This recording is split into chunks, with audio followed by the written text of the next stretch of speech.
park are fighting for you and me. Patients need what the doctor has said. Safe access now to the meds they've read. One love, one fight, don't you delay. Rights for the people in every way. We stand tall, we won't back down. Safe access is the anthem sound. Safe access is the anthem sound. The struggle is real, but so is the fire. For health and hope we climb higher. Stand with the ones who can't stand alone. But every voice deserves a throne.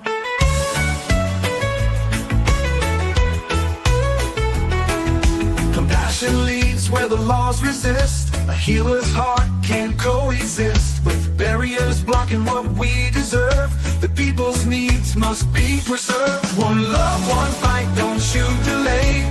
Rights for the people in every way. We stand tall, we won't back down. Safe access is the anthem sound.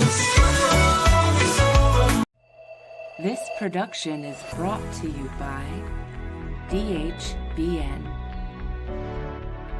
WTHC Radio, and Stoner Records.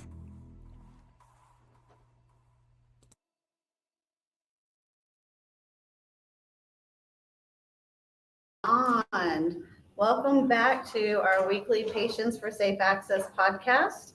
And today my guest is going to be Mr. TREY Kirby.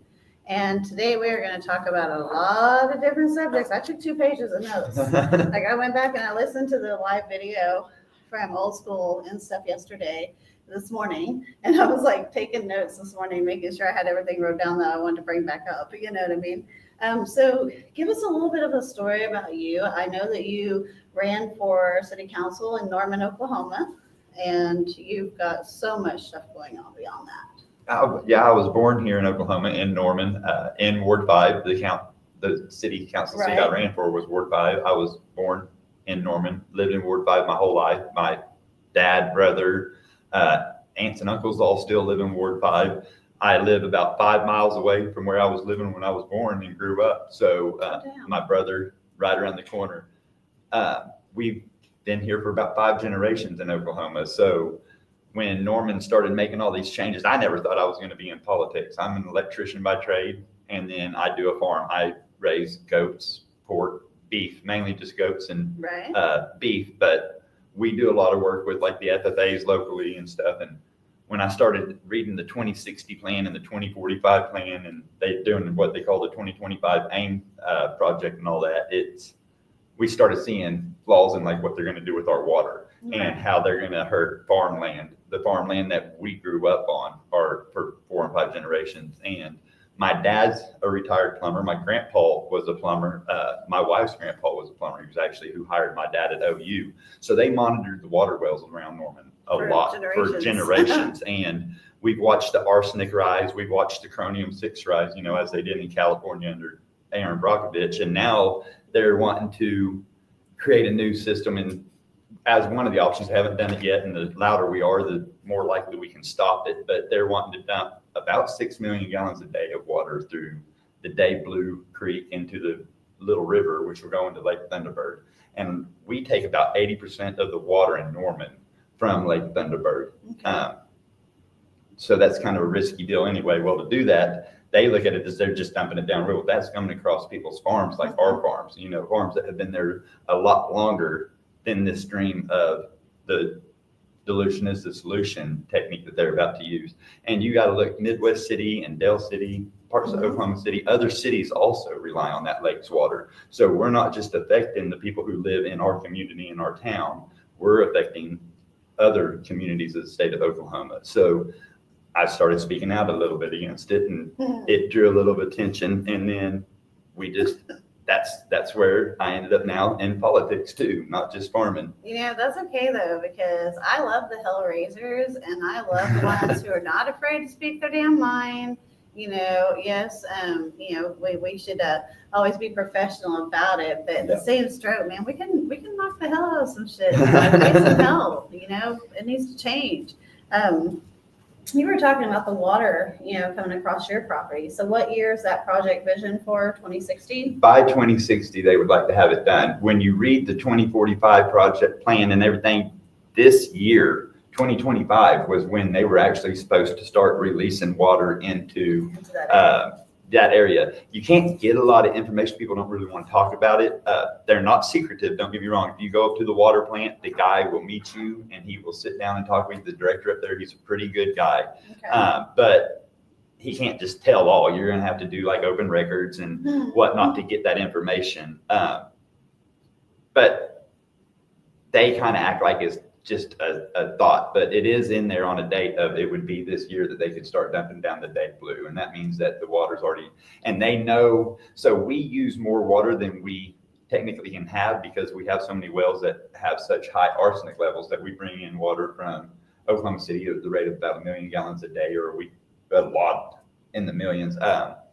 And then it dilutes the water so that we can drink it. And they're going to put in a new water plant in Ward 5 now too. They bought 30 acres and they plan on building a new water treatment facility there as well. And the problem with it is what they showed us when they were first proposing it, and then what they showed the city council when they went in front of them was not in line. And some of our council members want to act like I'm just making stuff up when it's all on the city website. It's all public information. That's the best part about the transparency of it all. So either they know and they're just hoping people are ignorant to it to kind of stay blind to it, or they don't know, which means they're not really doing their job and they're just blindly approving projects. And that was kind of one of the reasons that I ran too, which our council member, the guy who I lost to, who has been the income, he's been there for a while. He's a good guy. And that's the best part is I couldn't have lost to a better person. Right. And he now knows about the water issues, and he has a lot of other issues because he's been one of the biggest fights against the turnpike and keeping the turnpike out. So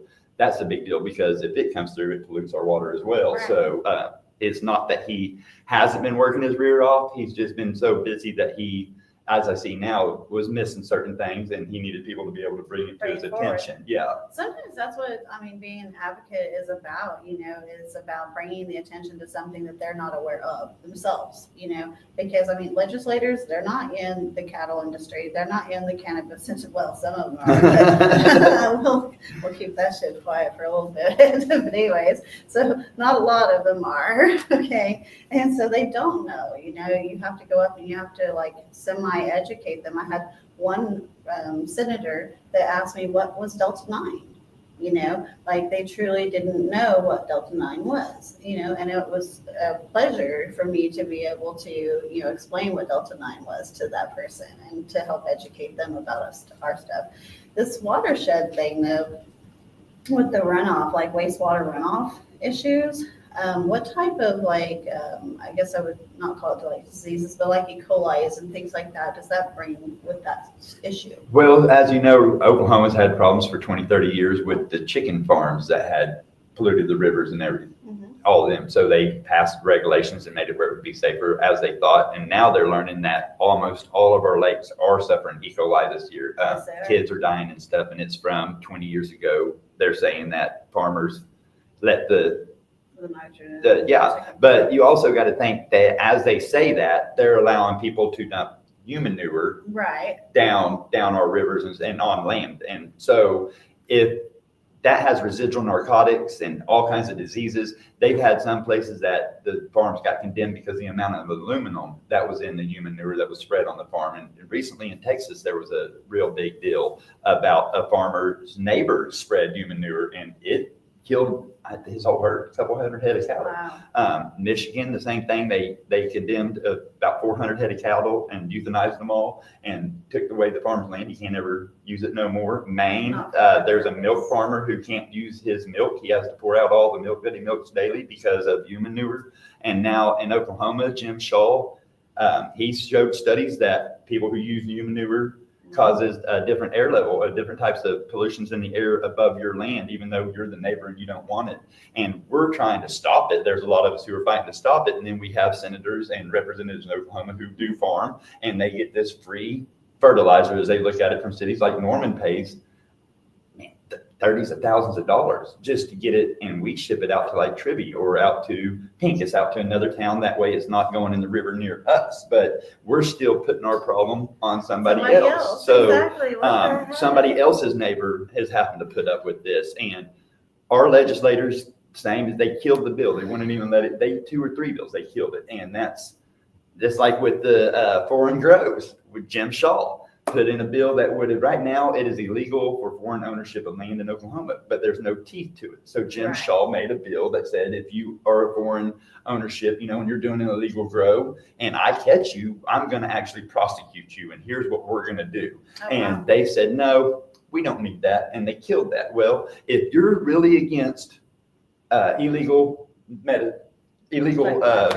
weed, and you really want our medical program to succeed, then instead of killing the bills that would have took out our biggest threat and the biggest thing that makes people sick, because when you have these illegal foreign grows, they're spraying anything and everything on it to make it grow super fast so that they can produce it to an illegal street product. They don't put it on the market. They don't run it through labs. So why would you not take a bill that would have made it to where they could have found out any owner of these organizations and immediately shut them? If you couldn't get the grit to shut them down on the illegal cannabis, you could have had the grit to shut them down on illegal ownership. Either way, we would have got them and got them out of the state. Yeah. But they shut that down, and that's where I get frustrated with our legislator right now, because we're supposed to be protecting our people. And like that one legislator you said came to you and asked you about Delta 9.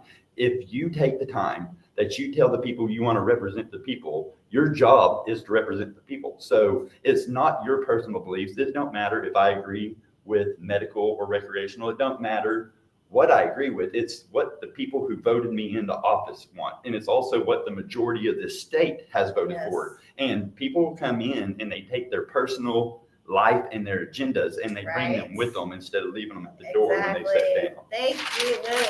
Clap it up. My God, for real. Okay, let's see. John Fraser said to tell you hi.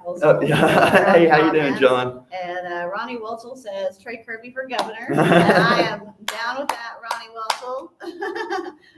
WTHC Radio says, LOL, Ronnie, you say that to all the guests. Ronnie. You gotta love Reaper Ronnie. Oh my gosh, speaking of him the other day, because we only got a couple more minutes here, so I'll tell a short story. But we went to the go-kart track over there in Norman again the other day. And Ronnie and I were coming through a corner and he spun out in front of me, man. I like T-boned the living hell out of him. I was like full speed, full throttle, no brakes, all gas, and just plowed right into him.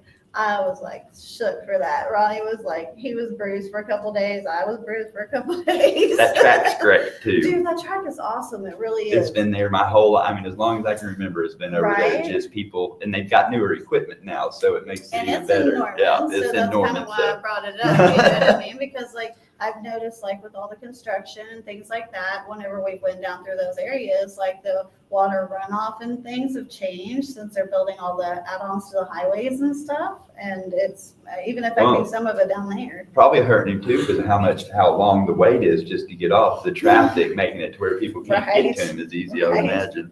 So you had mentioned before about testing some soil whenever we were on Old School's podcast yesterday. And when we come back from our break, I definitely want to touch on this because we tested some soil over in McLean County and it came back with levels of uranium. Yep. And when I was speaking with you yesterday about the land application and soil farming, that's why I wanted to bring that up because of having that test. So, Hippie, I don't know if you want to go ahead and take us for an early out, because we can come back and really touch on that. 22 veterans take their own lives. Yesterday it happened. It'll happen again today and tomorrow, unless we do something. Operation Heal is on a mission to stop the pain, the death, and the heartbreak through the only thing that has actually worked for PTSD and chronic pain, cannabis. For far too many of our heroes, healing isn't an option. They're stuck in illegal states, living on a salary of $1,700 a month or less, denied natural medicine by the VA and force-fed pills instead? That's where Operation HEAL comes in. Since 2023, they've built a nationwide underground network of cannabis caregivers and connections getting veterans the plant medicine they need at zero cost when money's tight. Now they're going even bigger. Vetstock is coming, a powerful event where veterans will come together to convert a school bus into a home for a fellow vet who sleeps on the streets every night. You can sign up for canna cooking classes, grab some awesome merch, and make a donation that directly saves lives. Go to Operation HEAL, HEEL, and click to help our vets, to get involved and help us bring plant healing to those who fought for us. This is for the people, by the people. No red tape, no politics, just action. Because the government hasn't just abandoned our vets, they've abandoned all of us. Operation HEAL. We don't stop until they stop dying. Join the movement. Donate, share, and heal.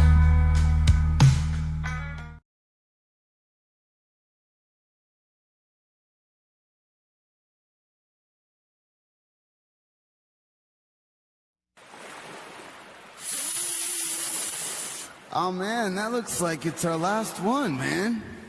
That is our last one, man. Good thing we can scrape the pipe, bro.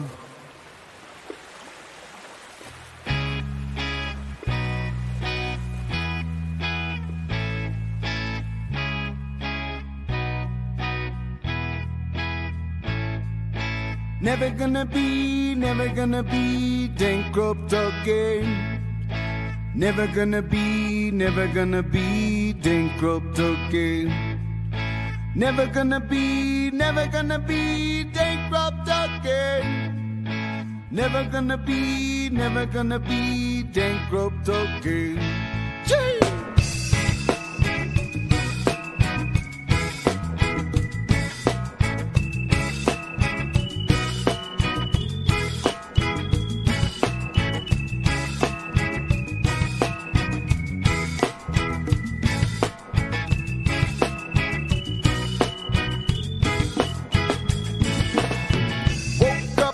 Morning had to scrape my pipe. Knew that when I went to bed last night. Had a premonition in my head that I never gonna wake bankrupt again. Jumped on my bike and pedaled downtown on the lookout for the one John Brown. Found him in a corner parking lot, smoking spliffs. Him said, "Here, man, you want to take a heat." I said, "I'm never gonna be bankrupt again. Never gonna be bankrupt again. Never gonna be bankrupt again. Never gonna be bankrupt again." Went back home to put the seeds in the soil. Compost recipe from brethren I know. Water pH to 6.1.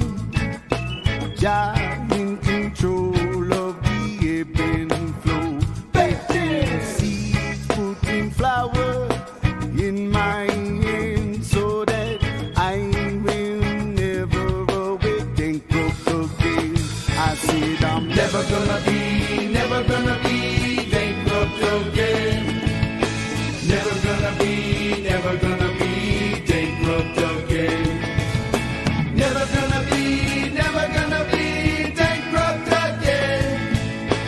Never gonna be bankrupt again.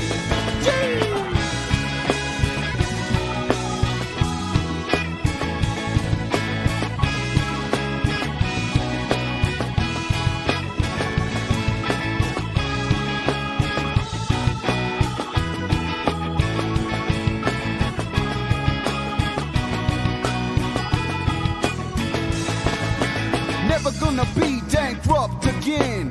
Always bring a flower to my friends. Always connecting to the music of medicine. Always finding ways to sing. Positivity and healing vibes. Always attracting my tribe. Always vulnerable to the tides. Always accountable for my strides. Holding on, not folding beyond. Letting go and letting you know.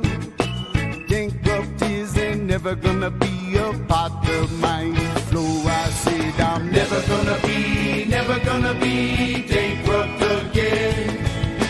Never gonna be bankrupt again. Never gonna be bankrupt again. Never gonna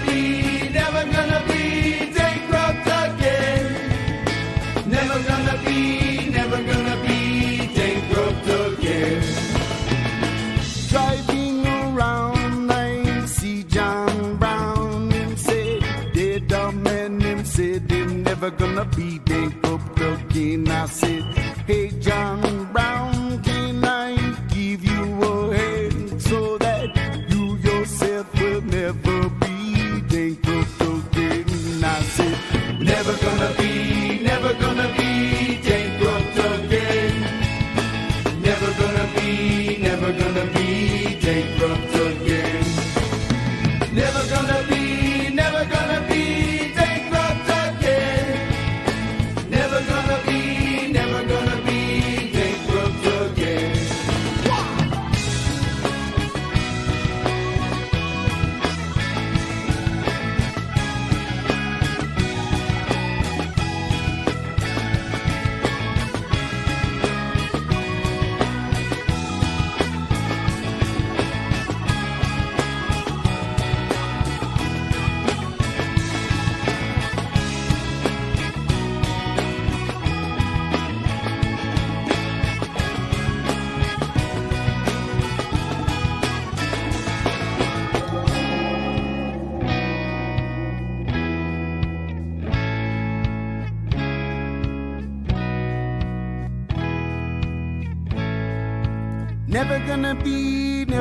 be bankrupt again.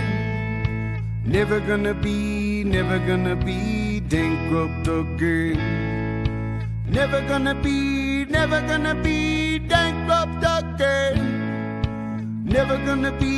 Never gonna be bankrupt again. Wow!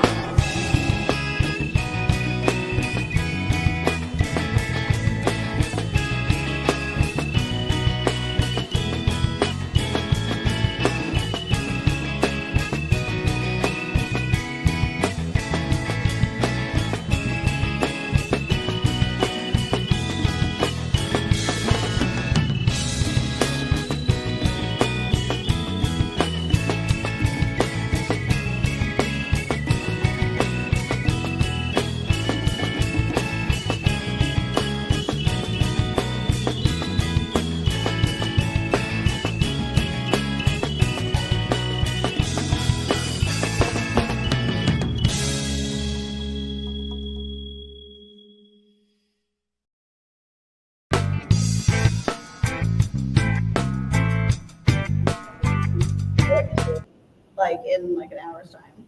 Well, hey guys. Good. Let's see. All right. He's almost got me back up there. Hold on just a second. Yeah. So we were telling a story real quick about Charlie and edibles, because Trey and I were talking about how we only consume like solvent-free products in the cannabis industry now. And we were talking about it with edibles. I like rosin edibles. So Charles was like, oh man, that when I ate the edibles, I was talking to Jeeves, you know, and he forgot he had RSO edibles, not regular rosin edibles. And on top of that, he had a 250 milligram lemonade drink as well. And so he had like 350 milligrams at once, and he was just 3 sheets to the wind, gone, talking to whomever was talking to him, but nobody was there. So anyways, Trey, before we got to the break, we were talking about some soil stuff. And, you know, with Patients for Safe Access, we have tested things in the medical marijuana industry, the hemp industry, tobacco industry, papers, wraps, and cones, as well as soil and water. So we took a soil sample from a situation over in McLean County by a friend of mine's house. And the reason why we did it is because of the soil farming and land application process, right? And so we kept hearing these trucks every 30 minutes, all day long, all night long.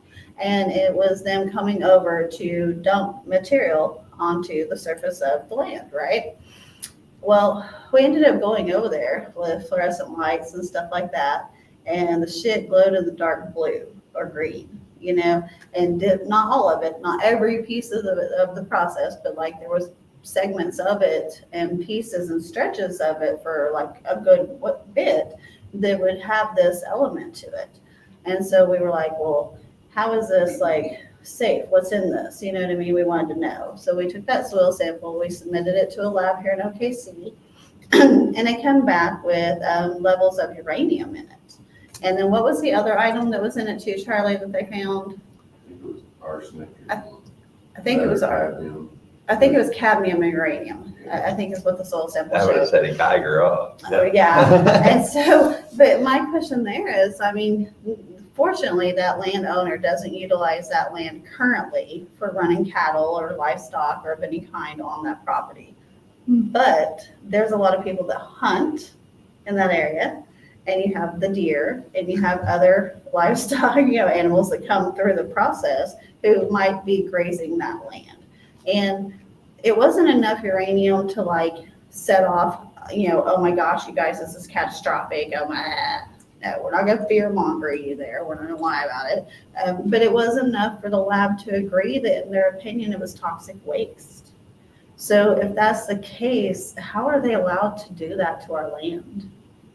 Well, I mean, it's kind of if you don't test it, then you don't know. So you have a deniability, I would guess. So not everybody is testing it. Even if they know, when I was in hazmat, we did asbestos removal, you know, and we worked for the university. But the last thing you wanted to be caught screaming was, is this asbestos or is this black mold? Because you took your sample, you went and you took the test and made sure it was what you thought it was before you created any type of panic. So that's kind of how they'll do now. If they have a suspicion that it might set off a Geiger wand or something, if they take it to a natural landfill, then they'll get some farmer or something to let them, hey, I'm going to bring you this concrete that has no rebar, or I'm going to bring you this, that it'll be good for your creek crossings. And so then here come Farmer Joe, and we let him come dumping on our property right in the creek crossing, and now you're once again sending it downriver. But interesting on honesty is really what it comes down to. Yeah, interesting on that, because this particular farmland,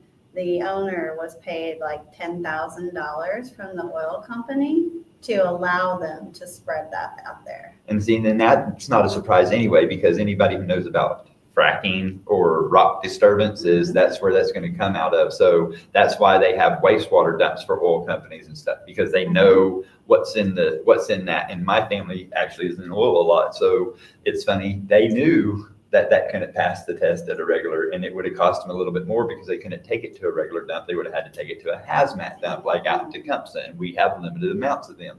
The dumping fees cost more. They make a plat of exactly what you dumped, where you dumped, and when it was buried. And then if that dump ever gets shut down, they have to pay for that equipment to be, or that material to be extracted and moved to another hazmat dump. So a lot of companies, when they know they have dirty material like that, they'll skip once again to try to go to farmers, because if they dump it at a hazmat dump in 30 years, they might have to move it. So it's always something that they're looking over their shoulder, and they don't want it. Whereas if they dump it on a farmer and don't tell the truth, then nobody knows. Was just like, this stuff was so pungent in smell. I mean, like diesel, like diesel or creosote or mix of the two. I don't know. It was just it was enough that like whenever you drove onto the property, if they had just dumped, because like I said, every 30 minutes, okay, so the smell in the air would almost make you nauseous.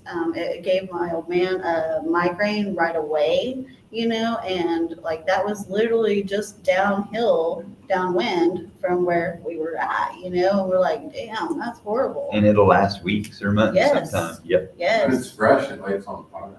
Oh, That's it. oh my Yeah. gosh, dude, I forgot about that. Ronnie took a can of the stuff and he took it back over to his property and he poured it out on the ground and, sparked a wick to it and, you know what I mean? And I'm like, what the frick? Seems to be the newest dilution is the solution, Well, and it they seems to didn't be know our that land they shouldn't want to do have. it on. They didn't know that shouldn't have, and that just brings me to, families and farmers be aware, because just because maybe a farmer had a bad summer or a bad crop season or something like that, and they might be financially needing that money, don't just let them go put it on your land without some type of test and stuff like that. Please, please, please, please. Well, and that's where we use cocoa at the facility I work with, and we went through several different ones trying to see, because plants weren't growing properly, and we started noticing, so we started testing soils, and they would still pass some of them, but they would be borderline of what we were comfortable with, so we would keep going, and we work with Cultivate up here in OKC a lot over up in Reno, and Chris said, well, here, you should try our house stuff, and it's an organic blend of cocoa that they make at one of their facilities, and it tested cleaner than almost anybody else's, and we switched to growing with it, and we've noticed a huge difference. And it's not even as expensive as some of the ones we were using before, but we've got better results and cleaner test with their products. So we test our water, we do everything, even if we're not using the soil, because even at my farm, when you go to get organic or for beef and you want to sell organic stamped beef, they come out and they test your soil. Right. And you have to do this multiple times over like 3 years before they'll give you that organic beef Before you get stamp. your So stamp, yep. it's about the same with cannabis. I would think that you're going to have to test that soil to make sure, because since it extracts the dirty out of the soil, cannabis does, then you're going to have to make sure your soil's super clean. We have some people in the cannabis industry that use the name organics in their farms, but they're not,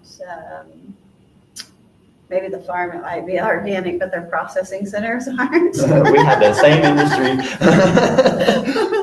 So, let's see here real quick. Ronnie, they see it, same as water, talked about earlier, dilution. And I don't know who Mama D420 is, but hello. So let's come into, you mentioned yesterday that the cleanest aquifer in the state currently is in Norman. Pretty much, from what I understand, that one it's also one of the biggest and the purest, but yeah, it has some of the cleanest water. So we're trying to kind of keep it that way. Right. Protect And you that. have like 3 different plates. So you have between like 100 and 200 foot that has a certain water plate, and then like 200 to 400. I don't know the numbers for certain, one so is, don't hold me right? to them. And then you have that lowest one, and that's lowest one's the one we're trying to protect. Yeah. And they try to say that none of them interconnect, like there's not magical cracks or nothing for the water to sift down through. But once again, my family's been doing these well monitoring for I don't even know how many years, and most of them disagree. When farmers do use chemicals, one of the things you also mentioned yesterday was about the lifespan of chemicals, and so you make a conscious choice for your farm to be, Yeah, we don't spray nothing. Chemical-free. The PFABs, or as you call them, forever chemicals, they go by a lot of different names. Yeah. We have lawsuits, and that's one of the things that somebody tried to put forth a bill to stop the use of them here in Oklahoma, and they kept showing these commercials that the farmers, we need Roundup and we need all these chemicals, and my great grandpa and my grandpa and my great great grandpa, they all survived without these chemicals. I call it chemical farming, and every one of them you look and flip it over, and every one of them causes cancer, or if you look at the side effects, your heart speeds up, or it causes throwing up, and now they're trying to blame it on the foods, or they're trying to blame it on the cannabis that is causing these, but it's not. It's chemical reactions because they're stuck in there forever. Yeah. And that's what I was saying earlier, like the farmer in Michigan, he can't ever farm his land again because of the chemicals that were in the human manure that they spread on it. And you don't come back from that once you poison your land sometimes. And that's what people need to start realizing. And I'm always asking is how many states and how many farms do we have to poison, and how many animals have to die before we go, hey, this is a pattern? But we're up to like 5 or 6 through 4 different states, and it's the same pattern, and we're ignoring it. And that's something we got to address, because even our city of Norman, water plant manager when I was speaking to him, because we don't agree on everything, but he's been begging the city council and them to ban the use of the spraying for power lines because they're forever chemicals and they go into our water supply and he can't extract that. And our own city managers and councils and everything hired this guy because of his knowledge in protecting our water. And then they won't even take his advice on how to protect our water. So speaking of the power line people that spray the shit, so a friend of mine's property has a pond that butts right up to the road. Okay, I mean, talking whistle through the road, you know, because the pond's there. And this person has explicitly notified the power company and everybody he does not want anything sprayed on his property. You know what I mean? And quite literally, he has to sit out there when they're in the area. And he has to sit on top of his shit because they still manage to spray. And what they don't realize is they're spraying that shit into his pond. You know, they're affecting his water source for his livestock. And I don't think when a landowner comes to them and tells them, you can't, please don't, stop it, whatever it is that they say, why do they feel like they have the ability to like keep doing it anyways? They pass the buck. They pretty much, whether they even tell the people who are spraying that they're not supposed to spray, it's more convenient for them to just be able to go down and spray than hire people, you know, human beings to go out and have jobs that get paid good to service our community. They'd rather just spray a chemical. So, and then they know when it's all over, how many people are going to really file a lawsuit? I mean, Tom Pastrano, I think is his name, who's a tornado watcher in Oklahoma. They sprayed out near his house a year or two ago and killed his whole garden. And no accountability. And that's like that farmer. That farmer spent a lot of money and time stocking that pond to have fish, to make sure you have the proper balance in the ecosystem. And they just spray that chemical. Now he has all them years and that money is starting over. All there. So are you going to be running for Norman City Council? It'll be 2 years, but I'll definitely run again because the direction of our water and the land grab is not changing. They're moving forward with the 25 plan. That turnpike is not shutting down, and the turnpike is now trying to turn people against each other. And they're saying, well, he said to move it here and she said, and the fact is they were told that we went to the Supreme Court and they said, well, you can have the east-west, but you can't have the north-south because you're messing with lake water. You're messing with the watershed. So they tried to say now that, well, these people who are part of the anti-OTA movement are trying to just get it moved where it's not going to affect their farm and it'll go through other people's farm, no matter how many houses, as long as it don't go through theirs. And that's a lie because they tried to say that they would put it back exactly where they had it before and let the government decide again, and they can't because the Supreme Court already ruled it was a watershed, so they have to move it. And had they tried to reapply it, there was already a similar lawsuit by the federal government in Florida where they tried the same thing, tried to just reapply for the same permit after the federal government said this is protected land, and they said absolutely not. The Supreme Court ain't going to overturn it. So to start division because they're trying to get that north-south, that's all it is division and lies, and it's poor technique of movement. And we have that within our government all over. I mean, everybody in Norman said they didn't want the arena being built the way it's being built because it's going to put $1 billion stress on our community. And so they did an initiative petition, just like we've done initiative petitions for the turnpike, just like we've done initiative petitions for 788. Right. And everybody in Norman signed it. We got enough signatures, and it's at the Supreme Court right now. But they're going to push forward with it, and that's what it'll get kicked back because they said something about the gist ain't right, in the petition. That's an easy way to get away. But it don't matter. 12,000 people signed it. It's the gist ain't right. So I feel that's why I'm so upset about like 1027 because they mislead it on that because every politician and every person I've talked to has said they did it because of out-of-state influence in our petitioning system. And you look at the history of our petitioning, it sewed into the original Constitution of the state of Oklahoma. And in all them years, you can probably count on a handful of times that the petitioning has been used. So they block it because they say we're abusing it. And they say out-of-state influence. But when you look at the rules in the state of Oklahoma, you have to be a registered voter to even sign it and it count. You have to be a registered voter to vote. They check your voter ID when you go. So nobody from out of state is voting or influencing the bills. Whereas the lobbyists sitting there pushing these wind farms and these solar mills and all these lithium plants and aluminum factories, they're from out of countries and out of state.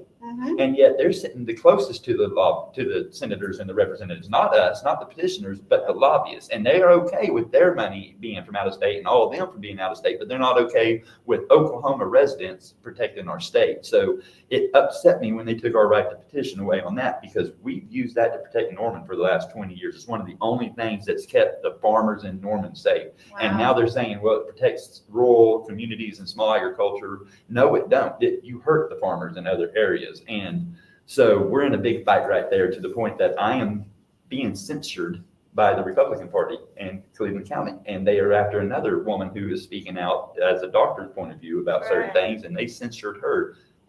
We have a meeting next month on the 7th. Like I said, on my 24th wedding anniversary, I'm going to be fighting for my right to free speech with the Republicans in a party that is supposed to be all about free speech. Well, first off, happy early anniversary to both of you, because holy shit, that's a long time. I couldn't even think about it in 24 years. So you brought up Senate Bill 1027, and that was Senator David Bullard, and the co-author of that was Speaker of the House, Kyle Hilbert. And so those are the ones that originally started that. But whenever I was looking on the legislate document.gov or whatever it is this morning, and I was pulling it up to see the versions, who the authors were, I was very surprised. There's over like 20 different co-authors on that bill. And I think sometimes like the originating authors, the originals, catch a lot of heat, and believe me, they should, you know what I mean? Absolutely, you should catch that heat. But guys, go and look at the versions and go see who authored it, because there's more people involved than just the two names at the top of the paper. There's a lot, and I've spoken to a lot of them. Like I told you earlier, I speak with J.J. Humphrey. I was speaking with Jim Shaw up until that. I'm a little bit disappointed right now. We've seen eye to eye on almost every bill he's put up and everything. And then he went on the 1027, no matter how much we talk. I've spoke with people that were co-authors, like Karen. I mean, I know a lot of people don't realize, but I do. And we did reach out to a lot of them, and we tried to make it clear that it wasn't just the pop group, or it wasn't just, it was a whole movement, because a lot of people don't realize neither the wind farms that are going on in northwest Oklahoma. OSU did a test on some hay not too long ago, and it might not be open to the public as much as the farm agriculture industry, but it came back so polluted with fiberglass they can't feed it to their cattle. So you're looking at all these windmills over Oklahoma, and all the hay fields and all the creeks and rivers that they're buying, and now we're learning that they're breaking down, and that fiberglass is getting put airborne. So I mean, even the cannabis industry, if it's an outdoor grow and it's anywhere near a windmill, can be getting shredded by fiberglass. So now that's another thing we got to test for, and that's disturbing, because we're selling our state out to that. And like somebody mentioned yesterday, Oregon thrived on hemp. Everybody likes weed, they forget about hemp, and you could use hemp for cattle, hay, goats, hay, cake. Its benefits go so much farther than just medicine and people. It goes all the way into the animal industry, as well as farmers could save millions over their lifetime, if not in years, just by not having to constantly reseed stuff like corn and all these other seed oils and stuff that are bad for us, sunflower. I mean, we grow a lot of stuff in Oklahoma, and we're the sixth. We do. We're a very large agriculture industry, and we could turn cannabis and hemp into the number one instead of the sixth, because it's right behind wheat and cattle right now. And I think that deserves that. And I think with the 2018 Farm Bill, the intent was for it to be a industrial agricultural product. You know what I mean? I don't think they ever intended for it to turn into the gas station weed scenario. No, not at all. I'm totally for hemp growing, for that. But I'm also for hemp being a solution to contaminated land. Oh, it is. You know what I mean? Because of the fact of it being a bioaccumulator, and she is so sexy when she draws up all those impurities out of the dirt, you know what I mean? And takes them from the water. She can dispose of those. We can get rid of the plant.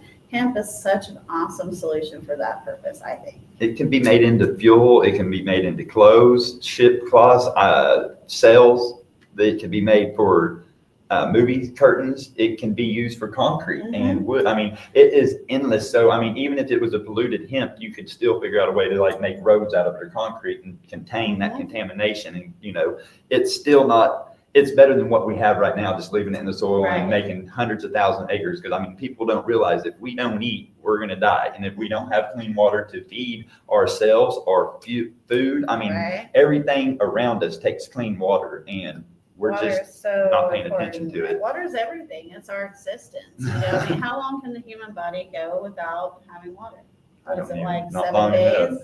at most? Yeah, well, I mean, I don't know. There's those survivors that get those, like, you know, they get lost in the woods somewhere and they will survive forever. But yeah, I think in general, just, you know, your body can't do without water for long. So if we don't protect the water around us, then we won't have clean water sources, not just for ourselves, but like you said, for the livestock and stuff like that.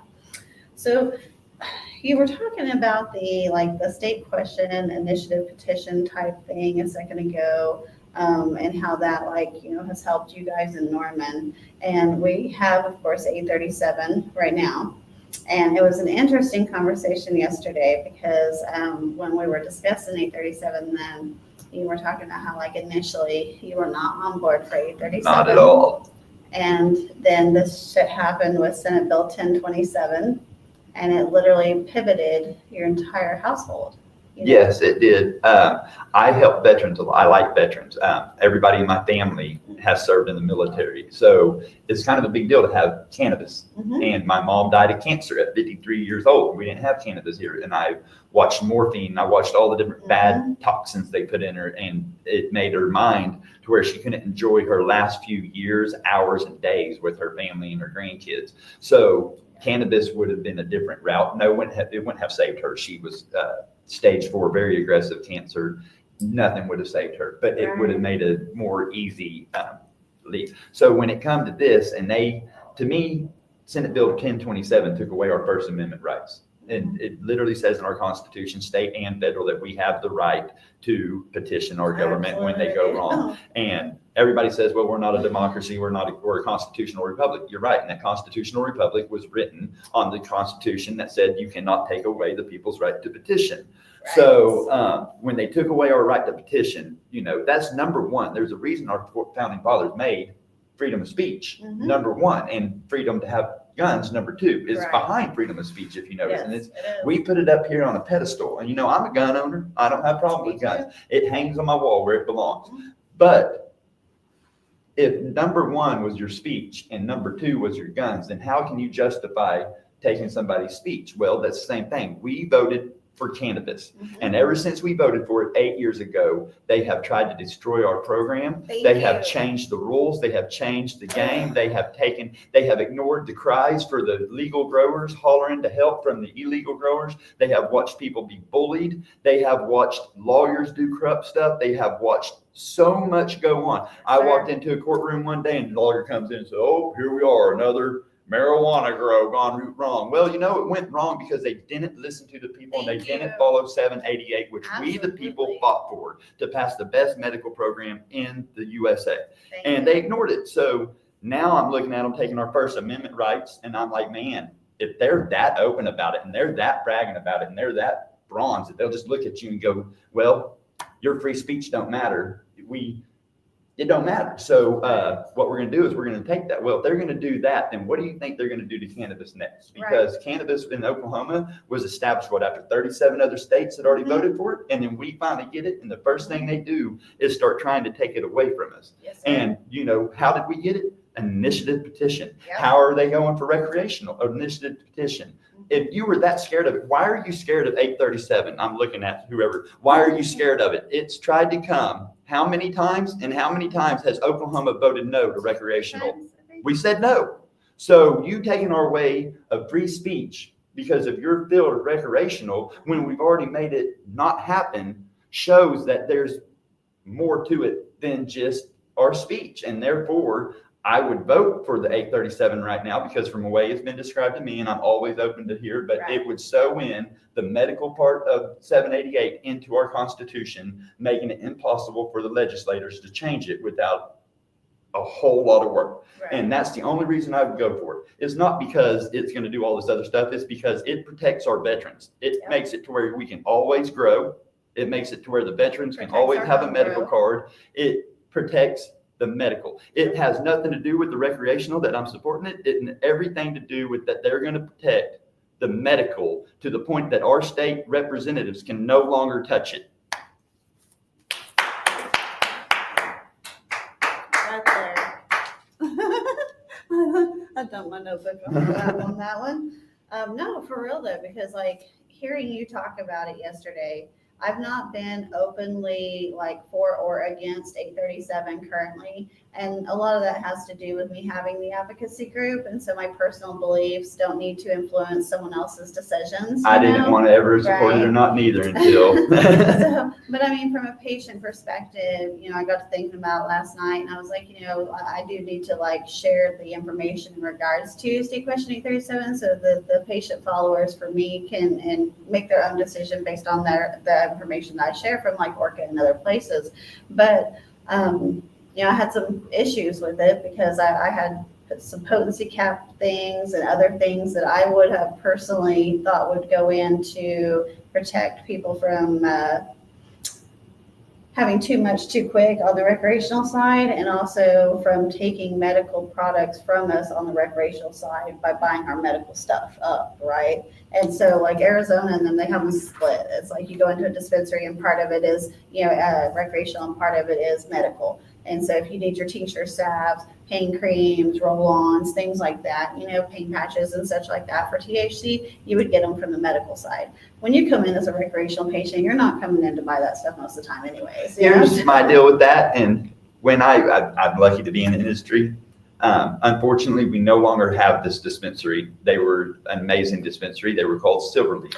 Jerry, they educated people like no other person. And that's my problem. I see what you're saying because I've got so many people to go get their medical card all the way up to like a 93-year-old woman one time went and got her medical card. And when you send somebody to the dispensary, you don't need them going in the first time they've ever used cannabis and getting handed 4% terps and 37% THC because they're going to have an experience that's so horrible that they're going to have a bad judgment of cannabis because it is a medicine. And you don't walk in and hand somebody Oxycontins when they just need a Tylenol. So I believe that there does need to be an educational because it is medicine. And if my grandma walks in, if she was to do that and needs cannabis, she might need 12% Acapulco Gold the first time, not 30% GMO. Yeah. And the first time experience will determine on if they will take it serious as a medicine or if they'll have a bad experience and call it, dope, which I hate the word dope because we grew up with dope being the powders, but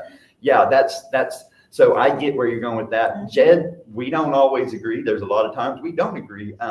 But the one thing I give it to that man, he will answer the phone and he will defend whatever he's standing on because he 100% believes in it and he don't get offended if you try to have a back and forth with him. And that's the good thing about our industry so far is the people, we have multiple coalitions inside our industry that fight each other and people don't realize that. Not all of us get along, but we can all come to a table and sit down and talk about what's best for the patients. Yep. Absolutely, we can. So intelligent conversations with anyone is always amazing. And I love actually having those types of conversations with people that do have opposing views or maybe see something differently because I am always open to learn. Absolutely. You know what I mean? Yep. And I would love to learn from anyone. That's the same way. As long as you're learning, you're living. Right. So, all right. So we covered 837 there. So Senate Bill 3 out of Texas, we were talking about that one yesterday a little bit too, and that's the one that shut down all the retailers for the THCA and all that stuff. So what was it you were kind of mentioning yesterday about that? Do you remember? There's patients there in Texas that need product. And I know that the system got abused, and when their laws were written, they made it to where you can pull the test samples when the plant first goes into flower. So then 6 weeks later, when it harvests, it's a whole different product than what they tested. And it was because somebody took advantage of the lawmakers, because as y'all said, lawmakers don't know. And when the lawmakers get people to take advantage of them, it's harder to get us to be trusted because of the bad actors. My biggest problem with Texas is that everything they keep doing is tied to their CBD law that they passed, and they're letting a few big players control the whole industry. And once again, I love my Constitution, and I believe we need to follow it. And that's where it comes to the vote of the people. So 39 states have voted we wanted medical cannabis or cannabis in some form. And Texas is using gray lines to keep it off of ballots by holding it under, well, we already have THC regulation because we have, and that's not how it works. People got the CBD, now let them vote on the THC. I mean, it's not that complicated. If you weren't scared of it, you would allow it. I always, like I'm trying to tell the local CCGOP, if you're scared of 836 or 837, instead of trying to still our voice and rob us of it, come out and educate me. That's what you do in nice manners. Don't just come out and shun us or do like on Game of Thrones and shame. I mean, that's not going to get you nowhere. You have to come out and educate. And that's why you're losing, because there are so many advocates out there who don't get powered by lobbyists. They get powered by, there's a lady called the Donkey Milk Lady. She's Sandra Treywick. She's figured out that donkey milk is as close as you can get to mother's milk. And so she treats all these people in Oklahoma who have kids who can't have, they have autoimmune system disorders. Well, they tried to take her right away to have donkey milk, literally tried to regulate her on donkey milk, which helps the people. So she is now a force to be reckoned with. They ignited a fire under her that no one will ever put out. She's the most amazing person, but now they're having to fight her all because they picked the wrong battle. Well, now she's on ewe manure. She's on windmills. She has been inspired to represent Oklahoma. So that's what they don't realize is sometimes when you go to picking battles, like with me, I was somebody who was farming for 30 years. You know, I worked 3 jobs. I raised a family. I thought people were doing their job that we elected for them. I didn't realize they were out there just taking advantage of us. And then, you know, a year or two ago, I woke up. And then after being woke up, I sat there and I stewed and I stewed and I stewed. And then finally I said, you know what? I'm done being quiet. I'm going to speak up. And that's got attention. And, you know, every action gets a reaction, whether it's negative or positive, you get a reaction. And that's where we're at right now is our legislation is not listening to the people who are voting on them. They're listening to lobbyists and they're getting reactions that they don't want. So they're picking bills like SB 1027 and other ones to try to deprive us of our voice because they know they're going against us. Yeah. No, it was super disheartening whenever SB 1027 went through.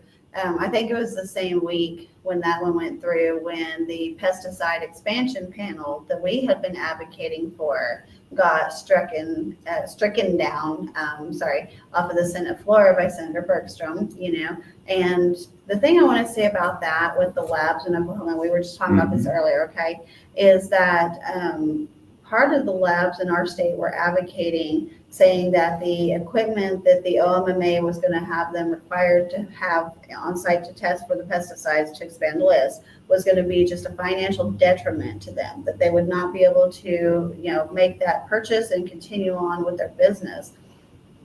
But we also have labs in this state who, with the existing equipment that are currently in the labs, are able to test for the fully expanded pesticide list and are doing so currently. They're offering that service to growers and such in Oklahoma, because the thing of it is, some of these people, they know the 13 that are being tested for, so they'll use other shit. It's exactly what they do. Yeah. So if we take and we expand this list, and okay, if the legislators don't want to do it, okay, fine, we'll see you in a year or two.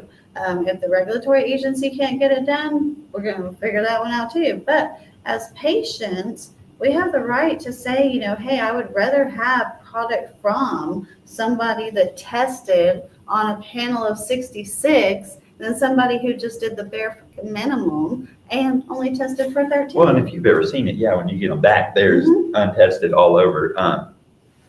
Carrie Rill, she's in the cancer side of the industry of Oklahoma, and she is working to try to, stop cancer. And that's what she is the same thing. She approached them with a list of these forever chemicals and all these chemicals that we need to ban in Oklahoma, that where people can't even have a choice to use them. And they won't even give her a time of day to get them chemicals up there. I mean, and she talks to a lot of these people on a daily because of all the different bills she works with. And when it comes to certain ones, the lobbyists are just so strong that you don't stand a chance. Because I mean, you're working against billionaires, and we're little French fries. I mean, I know that Scissortail Labs and Havard Labs both are at the Capitol actively often, frequently, you know what I mean, up there trying to get legislators to understand from the lab side of things, you know, how things go. I know, you know, a couple other ones do it too. Have y'all tested a lot of strawberry stuff? No? Like, have you like strawberry edibles? Well, you notice we won't see a lot of them because strawberries is one of the fruits that constantly fails for pesticides. So Really? can't really use it in cannabis when it can't be passed on the edible That side. ass, does it really? Oh, that's scary. I just had a quart of strawberries today. That sucks. Well, I didn't mean to render strawberries for you. There's still I love something them like too. a container up there. And finish them. Okay.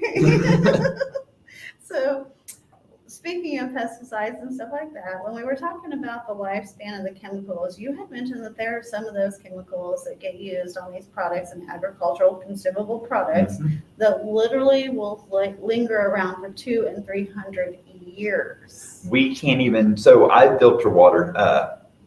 Once again, my family's been doing it for a long time. I've done pools. I love saltwater tanks. I'm obsessed with saltwater tanks, so I have about 5 at home. So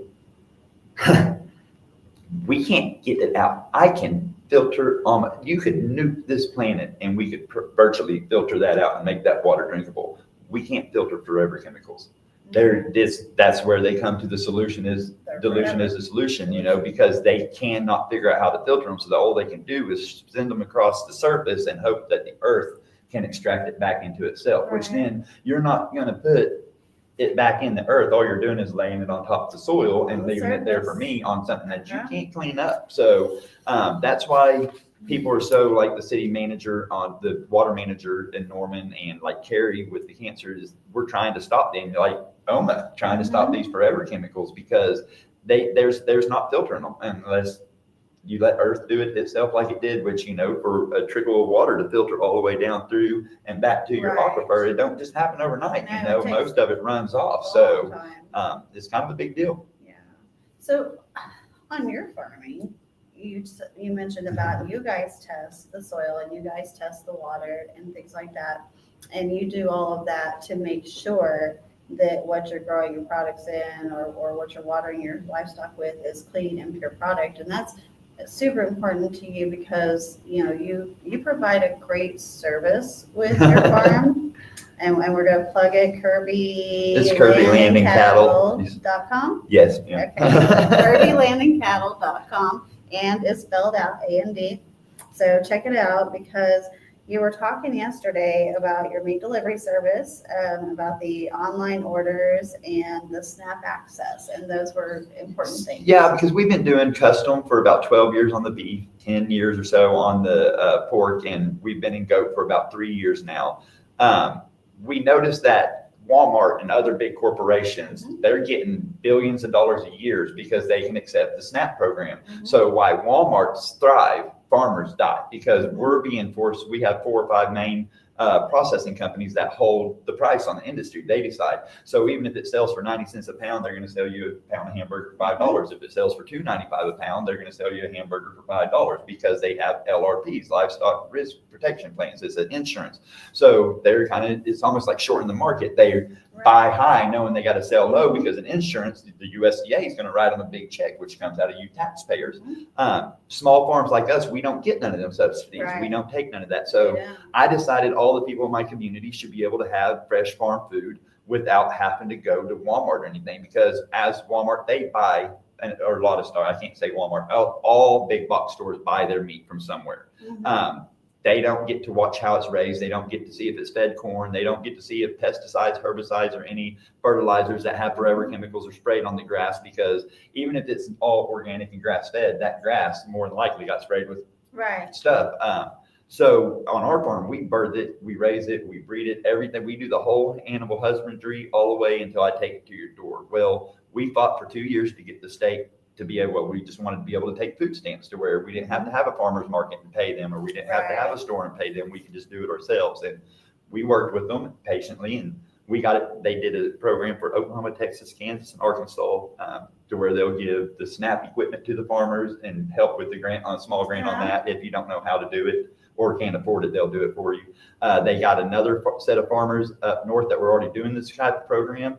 They'll do all your internet stuff for people who aren't internet capable. You can call this company for free. They'll set you up a web page. They'll log all your inventory as you tell it to them. You call them and tell them your inventory. They take care of you. That way farmers in Oklahoma, Texas, Kansas, and Arkansas can now get on this SNAP program and take food from their farm to the customer and meet the people. And the customer can ask, like we raise, if we're doing our beef sticks, we do our Charolais because they are more lean. So they're good for the beef sticks. If we're serving to the customers, we normally do a Hereford Angus cross, it's the black cows or the red cows you see with the white face, running around, just a commercial cross. That's what we feed on the plate. And then if I'm doing most of my custom orders, I have some people who want Holstein. I have a lot of people who want Hereford. So we mainly run Hereford, Charolais, and Angus. That's what we run on our farm, and we've been building our herd over the years. Okay. But it matters to us because we supply our community. So that's everybody in my family's kind of giving me, why are you still selling to the public like that? Because right now farmers can go and make more money selling it off the hook almost than just, processing it. But we like our customers, so we keep processing it the way we are. Well, we are definitely appreciative of you farmers because I've been in the luckiness of having a Wagyu person near me that has a ground Wagyu and Wagyu steaks and things like that, fresh, and it's just like such a good meat. You don't get no better. Right? I'm like, damn, I'm getting spoiled on that shit. So tell me, do they go to the kirbylandandcattle.com to place online orders? They place online orders, and then we offer the free delivery, no minimum orders or nothing. Like I said, all they got to do is pick what they want and hit the order. If there's not something that's not on there, because we don't go buy animals from auction and butcher them. We don't do that. Everything we do is either born on the farm or is processed because we got it from an FFA child who, after their FFA was up, they have to get rid of that animal because now they're going to college or something. They need that extra money. So meat companies come in and offer them pennies on the dollar, like 40 cents a pound. Whereas as a farmer, I'll go in and give them like $1.20 a pound. I'll give them more. Right. That way they have money to go forward in their life and hopefully go into farming, but that's how we do it. So since we raise it all, sometimes I run out because I am a small farmer. And before I ever ran for anything, I had my standard customers and a few, but my name's got out there a little bit more. So we sold out this go round and we got more meat coming on the first. Right now I have pork in there and I have goat, but we have our fresh beef coming again on the first and again in the middle of the month. And I should be back on point. But if I'm ever out, it's because we refuse to go buy meat that we've not raised ourselves. We want to know the whole history. Most of my meat has a name. We give it love. So not just that, but you don't let them get too old. You don't. Nope, absolutely. Because of the bone marrow, it has to stay under 30 months old. Or you can take risk of mad cow and other issues. Every animal has its own quirks and how on the age it could affect the taste, a lot of different things. But we're very adamant. And also another thing is, I don't know if you ever drove through the Panhandle and seen like a feedlot where it's just dirt and cows stacked on each other, and I refuse to do that. I think that's inhumane, or what does you want to say? So all of our cows spend their full life in the pasture, and then we do their diet in the pasture and everything leaves. They don't get shots. They don't get antibiotics. They don't get none of that good stuff. We keep them as organic and natural as possible. I refuse to pay for the organic stamp because I should not have to tell people how a cow is natural. People should have to tell people what they put in that animal, not what you didn't put in it. So to me, I have to spend thousands of dollars to get that organic label, and it's not worth it. You want to come see my pasture, you'll see the weeds and you'll see I don't spray. The goats take care of the weeds, the cattle take care of the grass.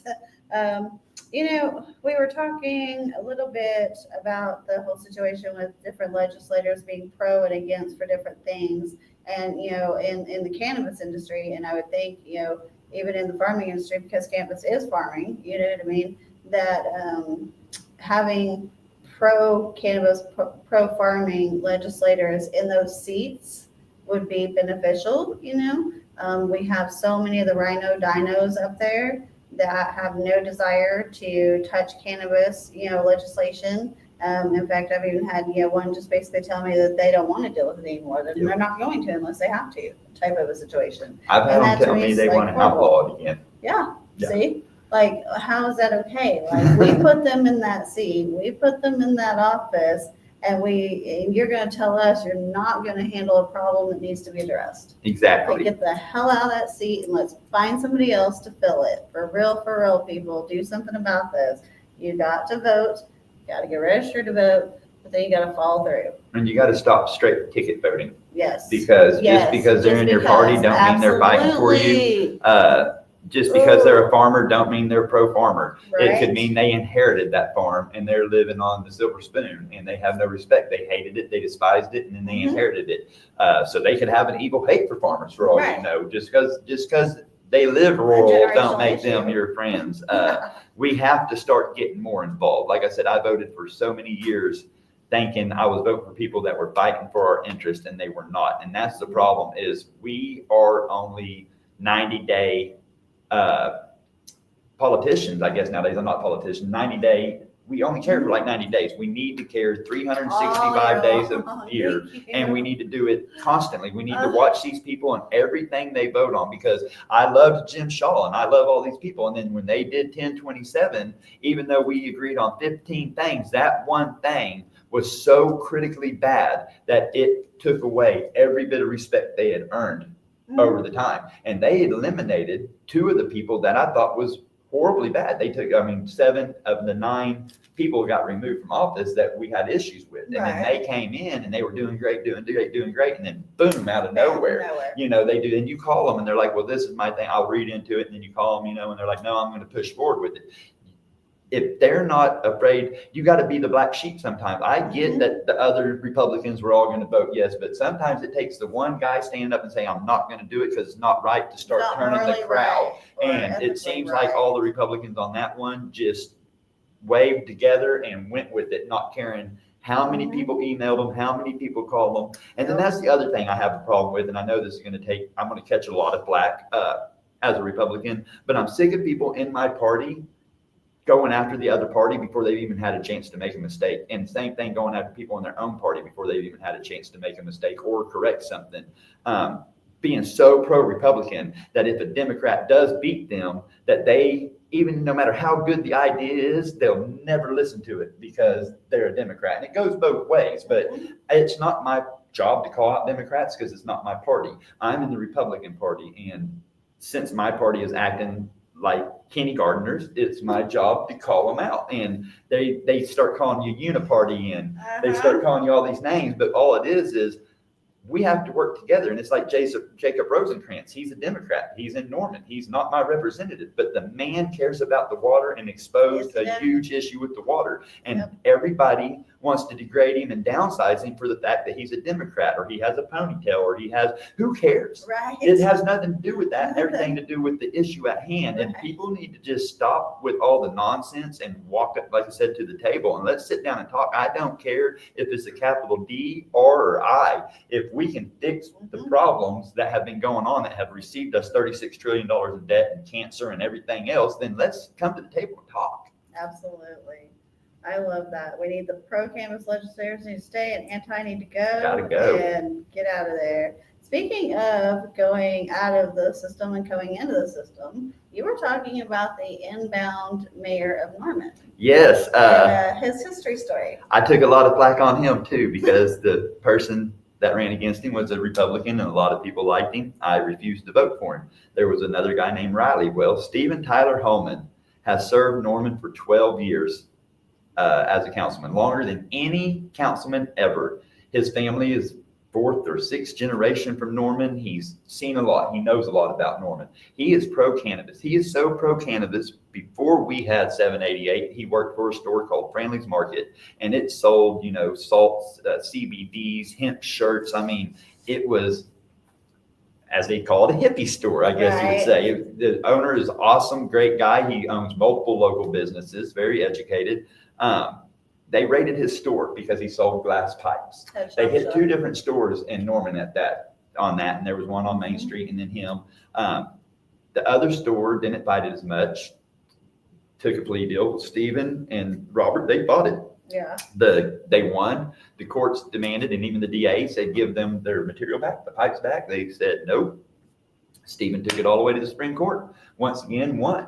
They have the display of all the stuff that they had Right. confiscated originally, and they're still running. And as Old School said the other day, not only did they take all his stuff, he drove to like Texas and got all new stuff, came back and was open the next I was day like, damn, to, I'm doing this show that anyways. what he was doing was not right. So Right. he's always stood up no matter who was watching, even if others said it was wrong. If he knew it was right, he believed in it. He stood up for it. He's our new mayor, and we're catching a lot of flack because he's not a Republican. In Oklahoma, we're a Republican state, but once that's one of the kind of things I was talking about is, did I vote for him? No. Do I think he's awesome? Yes. Had there not been Riley in the race, I would have voted for Stephen still over the Republican, because Stephen had not betrayed us and sold us out to the OTA and done all kinds of other stuff Right. that were running against him. But he's a great guy, and now he's the mayor, and people are already in my party trying to go online and just smear him and drag him down and do everything they can to discredit it. They're being disrespectful, asking him to answer questions when he's not even mayor until July 1st. And tell me, when he gets there, he'll answer every question you have. Right. But yeah, just everybody's showing him a whole lot of disrespect. As somebody who has represented Norman for 11 years, 12 years, and somebody who has definitely showed a lot of respect for the cannabis industry, I'm standing up and fighting for him as well, because we got to fight for each other. Yes, Once we again, do. even if we're not on the same political platform, when it's not about that when it comes to cannabis, it's about the patients and the people. So you got to Absolutely. set politics aside. And Yep. Stephen is capable of doing that. So we have a pot-friendly mayor who's very pro-cannabis. I think he's probably the first one in the state of Oklahoma, and we get him right here in Norman, Oklahoma. Oh, yeah. Uh, Go Norman. There's a little bar on campus, and he's a doorman every Yeah. Friday night. Even though he's a mayor now, he's still a doorman Aw. every Friday night over at it's called the Deli. So if you ever want to meet a pro-cannabis mayor and talk to him, you should go by the Deli on a Friday night, and he's right out there at the door. Oh my gosh, when you said Friday night, it made me think of the Zach Brown band and the chicken fry. That's the best. On a I love Friday that, yeah. night. All right, so really quick, I want to bring up, let's see, today is the 22nd, so if you're in Oklahoma and you are a veteran and you have your medical marijuana card, there are participating dispensaries that will give you 22 grams for 22 cents to the first 22 veterans through the door today. Some of the dispensaries are closed on a Sunday, so they will be hosting theirs on Monday. My advice would be to call in advance, ask them if they're open, and make sure that they have what you're going to get. So the tobacco industry, I want to bring up really quickly as we're starting to close out here, because Charles and I have done some testing in the tobacco industry too. Like I was telling you, we literally 100% fail rate in tobacco for pesticides and or heavy metals. Now, granted, that is tested to a medical marijuana standard, not a tobacco threshold, because those are extremely difficult to get a hold of and find, apparently. But it's super concerning. We tested like White Owl, we tested Dutch Brand, we tested Game Leaf, we tested Dutch Masters, we tested Backwoods, we tested Swisher Sweets. Like, I mean, we have tested a bunch of stuff, guys. If you have not followed it, go over to my personal Facebook page or to the Patients for Safe Access page. Go on there and look at the stuff that we've posted on testing for the last 30 days or so. And almost literally every cigar thing or product that we had tested, I don't smoke cigars, so you can tell thing, anyways, all failed. And most of the fails are for cadmium. Some of them are for arsenic. Some of them are for mercury, and lead. So be aware, and people are like, oh, well, everybody knows that smoke is bad for you, right? The Surgeon General has a warning on there. Okay, the Surgeon General has a warning on there saying it could cause cancer and it's bad for you, but they do not disclose that there is massive levels of heavy metals and toxins potentially in the product. And that's just absurd to me. So Have you tested soda pop? Have you seen the documentary where they use 50-gallon drums of our soda pops that we drink here as pesticides and herbicides for their plants in other nations and other countries because of how much residuals left in it, that they can use it again through the spraying the Coke and Pepsi? You should see the No, I have not. You're going to have to send that to me, and Yeah, I will it's share it. I will. That's crazy. soda water. Wow. No, don't take my mountain piss away. I drink Dr. Pepper religiously, so I have not tested it because I don't take the one. My old man can keep smoking cigars that have cadmium in them. I can keep my damn Mountain Dew. Are there any social medias that you'd like to plug for yourself that you have for your farm or anything? I really don't. I'm supposed to be doing Republicans for cannabis. We started that here in Oklahoma. Mm-hmm. I was supposed to be doing it at the local office, Republican Party office in Norman. And then, like I said, we kind of had the censure. We kind of had this falling out. Right. So I haven't started it. But there is a website, Republicans for Cannabis. And it's for all cannabis, and it's not just for Republicans. It's because I'm hoping Republican legislators will look at it, since we're such a red state, and also since Republicans seem to be the biggest fight across the USA on the cannabis freedom. I figured that maybe if we called something Republicans for Cannabis, and everybody from all the parties and I don't care if you're not even political, if you would come and say what cannabis has done for you or why you think we need cannabis, maybe they would open their eyes. Maybe we can get the Langfords and the Mullins and stuff to start looking at stuff like that and seeing, not only since they won't look at email, I mean, they don't look at emails, they don't answer phone calls, they don't return phone calls. So maybe if we just put it everywhere, I mean, just so much, the squeaky wheel gets the grease, right? I get it. I've been all the way to DC and had a meeting scheduled with Mullen and got there on site and was canceled upon arrival. Now, mind you, Senator Mullen claims on his website and his Facebook page and everything else, guys, that if you as an Oklahoman travel to my office to come and see me, I will make the time to see you. But yet, you did not, sir. You did not. But you've probably seen the 53rd bathroom on the 4th floor or something that showed a little video where he's touring the whole White House. Please. I mean, you could have toured it right on up to the front door to see people exactly. Right, exactly. And you know, we got pawned off on staffers, and then when we went to Langford's office, we were pawned off on staffers there, which we didn't have a meeting with him, so I'm not going to be like as harsh on him as I was on Mullen. But either way, like, we were there with Americans for Safe Access, who's an advocacy group who ensures the access to medical cannabis in the first place. They've been in the fight for a really long time. They're a big dog in the fight. And they're the ones who set up our meetings and stuff for us for that day of advocacy. And to know that neither of them could, 5 minutes. Yep. Just 5 minutes of your day. Shake a hand. I hold a high standard for him because he calls himself a farmer. Mm-hmm. He was a plumber. His dad was a plumber. My third generation plumber kid here. So I feel like he's kind of betrayed us a little. And like I said, it comes down to, and he called me. And my number is not hard to find, so right here in Oklahoma. But yeah, he should be talking to people about what's going on here. He should be. And you know, if you notice at the town halls, they don't attend the town halls. No, I've met his guy a couple times from the Capitol though, up here in Oklahoma. He's a nice fella. Interesting. So, you know, that's about all that we have. I think my last question to you would be, what is your view on what I would call our broken medical marijuana program, you know, and how to help it in any way? They need to start listening to the people. I don't know who in the world would have suggested stuff like pre-packaging. My problem with pre-packaging is one of the biggest problems we have in this world is microplastics. And now you're wanting us to put it in Mylar. You have problems with dryness. You have problems with moisture. And we're fighting mildew and mold, but now you want to seal something that could be possibly too wet because there's no testing standards. So now we're just letting every grower in the state of Oklahoma decide what goes in a package, if it's dry enough, if it's wet enough. I mean, as it's my medicine as a terp. I have to, just because it says it's this terp on paper, don't mean the smell is going to carry the same. So you're going to be sending people home with medicine that don't work, is there are going to be return policies.